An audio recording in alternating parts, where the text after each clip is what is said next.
Hello guys, welcome back to our channel. நான் தான் உங்கள் பிரு. நாம இன்னைக்கு வீடியோவில் பார்க்க போகிறது 2023 ஜப்பான்லேருந்து எடுக்கப்பட்ட மான்ஸ்டர் படம் எப்படி இருக்குது அப்படிங்கிறத அந்த வீடியோவில் பார்க்க போகிறோம். இந்த படத்தை இப்போ ரீசெண்டாக தமிழ் டப்பிங் பண்ணி புக் மை ஷோவில் வந்து ஸ்ட்ரீம் பண்ணியிருக்காங்க. படம் பார்க்கறதுக்கு ஒரு நல்ல ஒரு த்ரில் ட்ராமாவாக ரெடியாக இருக்குது. சிம்பிளான ஒரு ஸ்டோரி லைன் தான், ஆனால் அதை எக்ஸிக்யூட் பண்ணுறது சூப்பராக பண்ணியிருப்பாங்க. கண்டிப்பாக ஒரு ட்ரை பண்ணி பாருங்கள். இப்போ இந்த படத்தோட கதை என்னங்கிறத லைட்டாக இங்கே பார்த்துடலாம். படத்தில் ஒரு அம்மாவும் பையனும் இருக்கிறாங்க. ஸோ அம்மா பேர் சௌரி, பையன் பேர் வந்து முகினோ மினாட்டோ. இவங்க ரெண்டு பேருமே ஒரு ஜாலியான ஒரு பீஸ்ஃபுல்லான லைஃப்பை வாழ்ந்துட்டு இருக்காங்க. அவங்க அம்மா ஒரு சிங்கிள் பேரண்டாக வந்து தன்னோட பையனை முடிஞ்ச அளவுக்கு நல்லா வளர்த்துட்டு இருக்காங்க. ஆனால் திடீர்னு அவங்க பையன் வந்து ரொம்ப அமானுஷமாக நடந்துக்க ஆரம்பிக்கிறான்.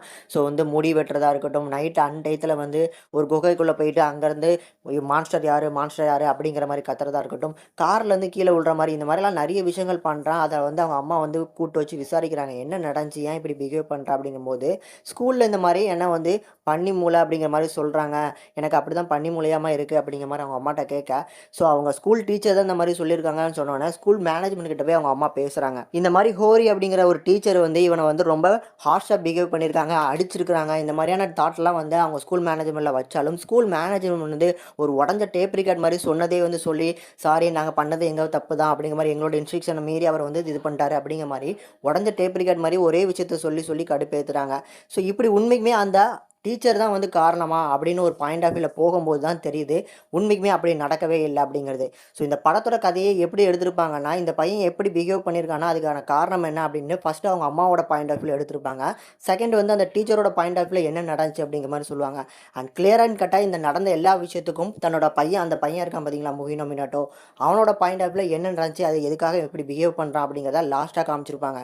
ஸோ இந்த 3 பாயிண்ட் ஆஃப் வியூவில் ஒரே ஸ்டோரி லைன் தான், ஆனால் முடிஞ்ச அளவுக்கு படத்தோட ஸ்டார்டிங்கில் வந்து ஒரு விஷயம் காட்டுவாங்க. ஸோ அந்த பையன் எதுக்காக முடிவெட்டினான் அப்படிங்கிற அந்த டவுட்டை கிளைமேக்ஸில் தான் ரிவீல் பண்ணுவாங்க, எதுக்காக அப்படி பண்ணாங்கிறது. ஸோ இந்த மாதிரி நிறைய வந்து கொஷின் மார்க்கான கேள்விகளை படத்தோட ஓப்பனிங்கில் வச்சு அது எல்லாத்தையுமே கடைசி சால்வ் பண்ணுற மாதிரி படத்தோட கிளைமேக்ஸை முடிச்சிருந்தாங்க. பார்க்கறதுக்கு டீசென்ட் டு வாட்ச் ஆகிறதுக்கு கண்டிப்பாக ஒரு ட்ரை பண்ணி பார்க்கலாம். அண்ட் இப்போ நான் ஆரம்பத்திலே சொன்ன மாதிரி ஒரு ஸ்டோரியாக பார்க்கும்போது ஒரு சிம்பிளான ஒரு ஸ்டோரி லைன் தான், ஆனால் அதை எக்ஸிக்யூட் பண்ணியிருக்காங்க பாருங்கள், அதுதான் வந்து இவங்களை பாராட்டி ஆகணும்.